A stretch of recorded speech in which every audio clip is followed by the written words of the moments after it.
तर नमस्कार मंडळी, आज पुन्हा एकदा स्वागत आहे आपलं आर्वे TV मध्ये। आज आपण करतोय फणसाची भाजी। तर त्यासाठी आपल्याला लागणार आहे ओलं नारळ। तुम्हाला सुकं नारळ पाहिजे तर सुकंही वापरू शकता। ओलं नारळ, आलं, लसूण, थोडासा कढीपत्ता आणि 3-4 मिरच्या मी इथे घेतल्या, त्या मिक्सर मधून फिरवून घ्यायच्या। तर आता आपण हे छान बारीक करून घेतलं आहे। यानंतर आपण काय करणार आहे? आता आपण कुकर मध्ये थोडंसं तेल टाकू।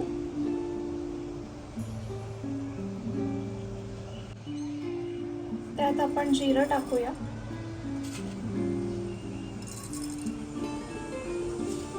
थोडीशी मोहरी आणि जिरं थोडंसं तडतडलं की मग आपण त्याच्यात वाटलेला मसाला टाकूया। मोहरी आणि जिरं तडतडलाय, आता आपण ह्याच्यात थोडंसं हिंग घालू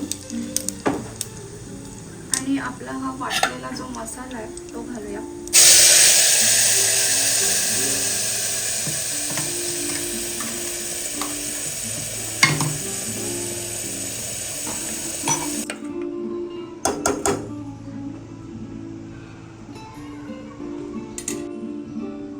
आता त्यात आपण थोडीशी हळद,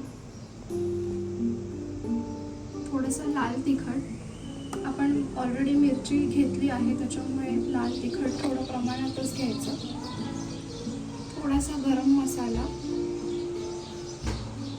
आणि धणेपूड असं घ्यायचं आहे। मी याच्यात थोडंसं पाणी टाकलंय। तुम्हाला कन्सिस्टन्सी कशी हवी, ग्रेव्हीवाली हवी असेल तर तुम्ही त्याच्यात अजून पाणी ॲड करू शकता।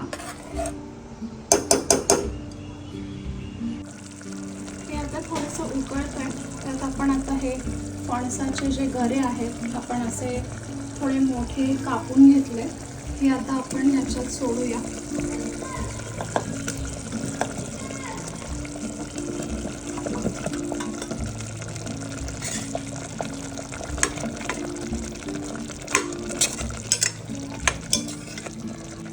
यात आपण आता थोडंसं मीठ घालूया चवीपुरता।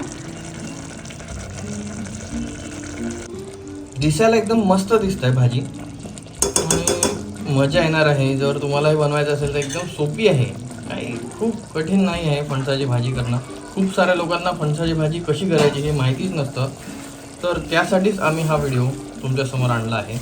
त्यानंतर आपण आता काय टाकतोय ते आपण आता ह्याच्यात कस्तुरी मेथी टाकणार आहोत। ऑप्शनल आहे, तुम्हाला हवी तर नाही टाकली तरी चालेल। कस्तुरी मेथीमुळे एकदम जबरदस्त टेस्ट एनहान्स होतो पण सगळ्या भाजीमध्ये। तुम्हाला काय वाटतं?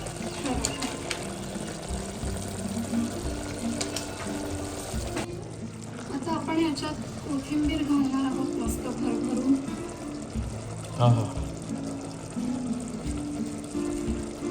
याच्यानंतर आपल्याला कुकरचं झाकण लावून 2 किंवा 3 शिट्या घ्यायच्या आहेत। मी इथे फणसाचे मोठे काप घेतले त्याच्यामुळे 3 शिट्या घेते।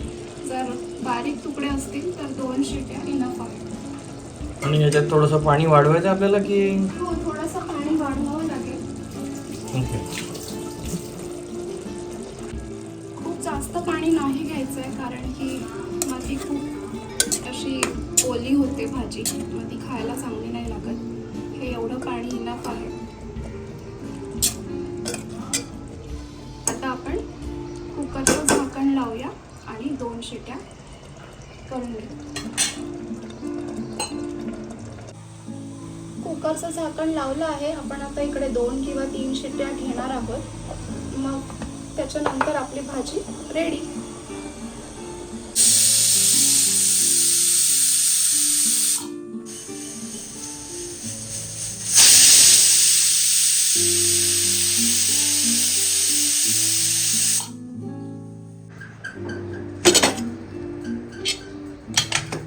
वा वा वा, जबरदस्त दिसते भाजी तर एकदम। तर आपली भाजी झाली आहे। मी इथे कुकरमध्ये टाकली कारण की कुकरमध्ये भाजी लवकर शिजते। तुम्हाला जर कढईमध्ये करायची असेल तर कढईमध्येही करू शकतात, फक्त फणस थोडं शिजायला वेळ लागतो, त्याच्यामुळे मी इथे कुकरचा वापर केला आहे। तर आपली भाजी इथे झाली आहे. आता आम्ही मस्त त्याचा आस्वाद घेतो. आणि तुम्हाला हा व्हिडिओ कसा वाटला ते आम्हाला नक्की कळवा कमेंट सेक्शनमध्ये. लाईक, शेअर, कमेंट आणि सबस्क्राईब करायला विसरू नका. आपण पाहत आहोत आर्वे TV.